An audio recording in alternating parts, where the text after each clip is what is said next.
My name is Treslyn. I'm a sophomore and my major is political science pre-law.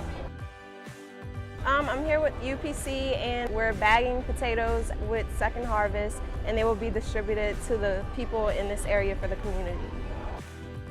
I really think it's a big thing for us to be here because there's so many people out here who are really in need of food and items and everything. So it's a big thing for us to be able to give a helping hand to people who don't really have the things that we have.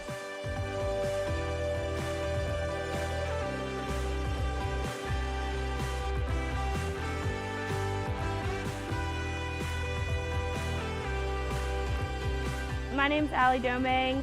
I am the committee head for Campus Life and Sustainability Committee, and I'm a junior majoring in secondary English education. We really want to help our campus to be as clean and as functional for the students as possible. So to be out here on a Saturday, just making sure everything's clean for them, especially the bike paths, making sure they're clear. It's really important just to make it safe and clean for our students.